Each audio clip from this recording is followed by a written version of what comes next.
Hello everyone, this is Andrew Euland with the Red Wave Pro Shop and Lane 42 Productions, and welcome to our video finals of the Red Wave Shootout that was held on January 30th at Rodeo Lanes.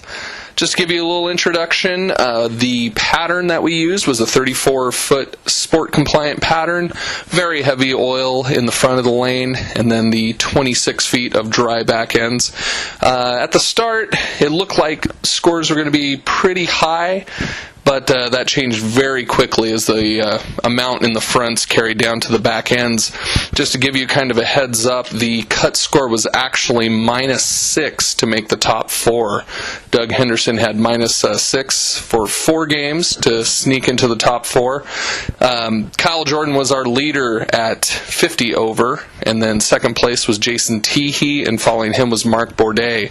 So to kind of set up, our semifinals pitted Doug Henderson against Kyle Jordan. Kyle squeaked out the victory with a 202 over a 191. Doug had the misfortune of getting a 5-count washout in the 10th. It looked like he lost his footing a little bit and ended up with that 5-count washout to give Kyle the win. On the other side, Mark Bourdais beat Jason Teehee 220 to 200. Mark had a pretty good string in the middle of the match, which put Jason away, and really not much of a match there. So on to our finals. We have Mark Bourdais against Kyle Jordan.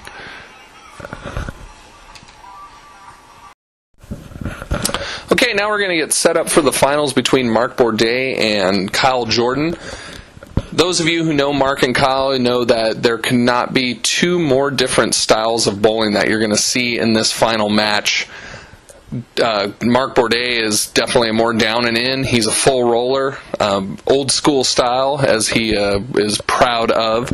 And Kyle is definitely the more modern power player. Despite his small frame, he definitely gets a lot on the ball. He definitely tears the cover off of it, as you will see. So here we're going into our final match. Mark starts off. Now you're going to see actually a very good difference between lanes 5 and lane 6. Mark's starting off with a light 7-pin there. Lane 5 seemed to be finishing a little bit better than lane 6. You'll see that as the match goes on, and it definitely factors into the outcome. Over on 1 and 2, we had Doug Henderson and Jason Teehee facing off in the 3rd and 4th place match, which was actually a very brutal match, which I'll give you the results of later in this commentary. And Mark makes his spare.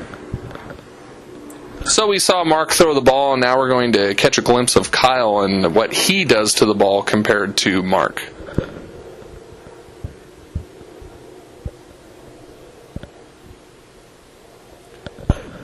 Very, very different. I mean, you could just see it on the ball, the rotation compared to Mark's. Now, lane 6, like I said, just wasn't finishing as much as lane 5, and right off the bat, we see Kyle leaving a 210. The lanes broke down very funny. I mean, some lanes were just hooking off your hand, and then some carried down, and the break point was just really wet down lane, causing the ball not to finish, leaving some 210s and definitely a lot of buckets. And Kyle with a pretty much dead flush shot on lane 5.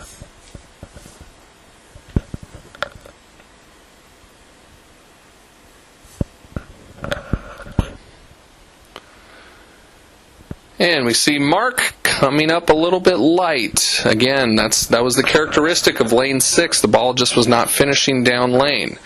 Be interesting to see how the bowlers adjust to that throughout the game.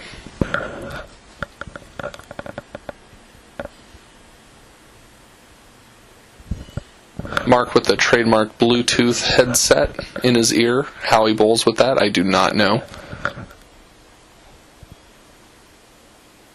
And Mark runs down the spare.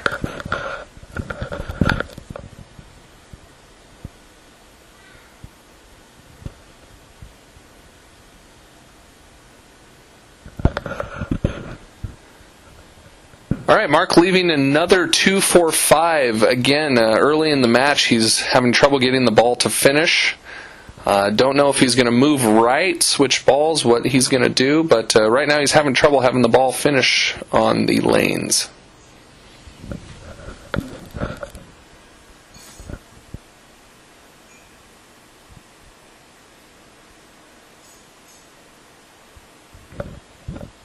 This one looks a little right, and he does miss the spare, which, honestly, Mark doesn't miss a whole lot of spares. He's pretty good on them.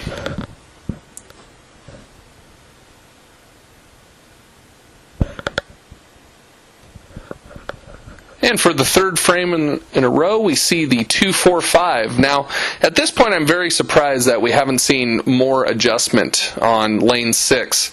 In these one-game matches, bowlers really kind of need to take a look at what the other bowler's doing as well as themselves. Kyle's left a 2-10. Even though they're very different games, Mark couldn't get his ball to finish either. So at this point, I was kind of surprised Kyle hadn't moved right or even gone to a more aggressive ball on that lane. The Jason Teehee theory of one ball per lane, he does that very often. And a dead flush shot from Kyle.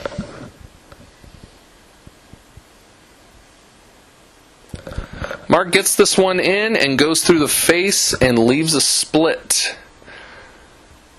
With Mark's game and the patterns being as tight and tough down lane as they are, Mark has to be extremely accurate to get the ball to finish and definitely carry on this. So if he misses one in, it's probably going through the face and does not get a break and leaves a split. I promise you he didn't make that, so giving him an early open.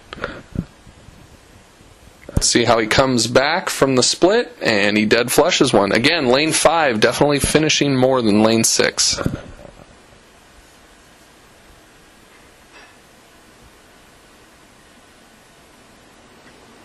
We don't see it, but Kyle leaves the 2-8.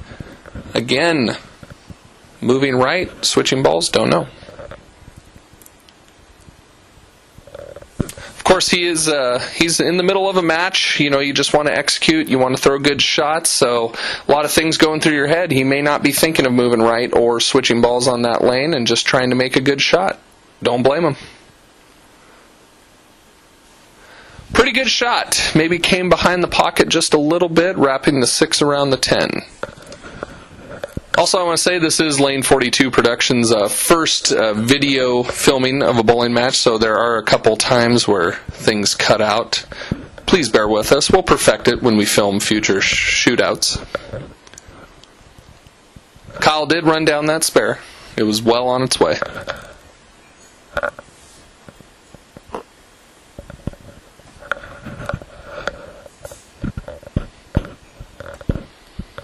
Mark goes high on this shot and leaves the 4-7. Again, he's trying to kind of fit it in there, but when he misses left, it's definitely going through the face.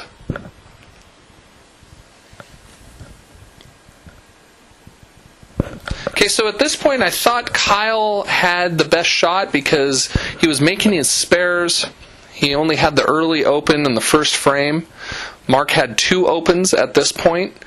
And again, there, the ball not finishing. I thought Kyle definitely had the advantage because Mark didn't look like he was going to be able to string some strikes together. But you never know.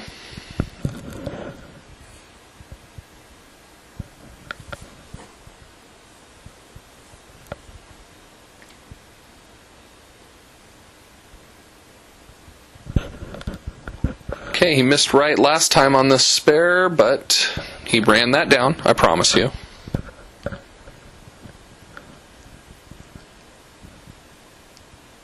Now that was dead flush. That was the best shot Kyle had made on that lane at that point. Now that one, it looks like he got into a little much. I don't know, maybe he really got into the 1 on 6 in order to get it to finish, and maybe it left over on his shot on lane 5, but definitely hit the heck out of that ball, and with lane 5 hooking just a touch more, goes through the face. Now leaving a split like this late in the game definitely hurts. And he did not make that. It looked close, but he did take just the 7 off of it.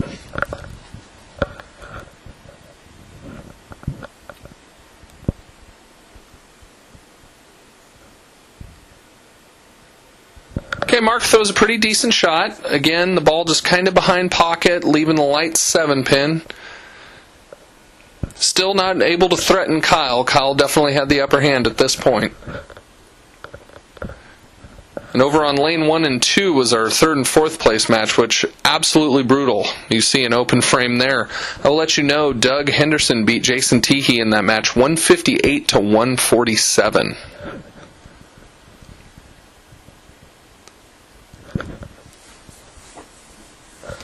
All right, Mark definitely needs a strike here to put a little heat on Kyle. We're late in the game.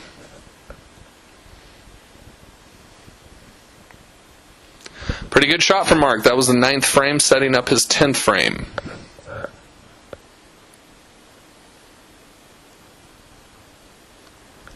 Again, 2-8. Hate to sound like a broken record, but that lane was just really tight down lane, and the ball would not finish as well as it did on lane 5. Still at this point, Kyle had the upper hand, make a spare, fill the frame on the 10th, and he pretty much forces Mark to strike out, which, looking at this match, just didn't look like it was going to happen for anybody. So Kyle just needs a mark and some pins to force Kyle, and right through the face for a 5 count. Now this made it very interesting. Kyle opens here, he lets Mark just get spare and count for the win. Very makeable, and Kyle makes it. So pretty clutch shooting there to put a little heat on Mr. Bourdais. Good shot there, leaves the 10 pin, but 9 count is good. So now Mark needs a strike to shut Kyle out or a spare in pins, and we actually had a tie in play. Mark goes up on the ever-tough lane 6 and dead buries it. And he gives a little fist pump. He got a little excited there, which was good for Mark. Get those old bones flowing there, So that actually shut out Kyle. Basically, Mark pretty much just had to throw it in the gutter twice or foul or do something crazy in order to lose, but just needed pin count. So he goes up. The old relaxed style, suitcase full roller, and we got some pins, and we have your winner. Mark Bourdais ends up winning the match 174 to 168, winning $255 in the process. Kyle was no doubt disappointed. Again, I thought he had this match in hand, but late opens will definitely hurt more than the early ones will. Also, the count on the spares is big in these one-game matches. A lot of 7 counts, a lot of 8 counts, so Gotta knock those pins down. Kyle did get 125 for 2nd place. And there you have it. Mark Bourdais winning the Red Wave Shootout on January 30th at Rodeo Lanes. Just to let you all know, the next shootout is going to be February 27th at Rodeo Lanes as well. We're probably going to switch up and go to a longer pattern. We had the short pattern, but high volume up on the front of the lane. But now we're probably going to go longer, and we'll mix it up a little bit. We always try to make it tough. All right, again, this is Andrew Ulen from Red Wave Pro Shop and Lane 42 Productions. Thanks for watching.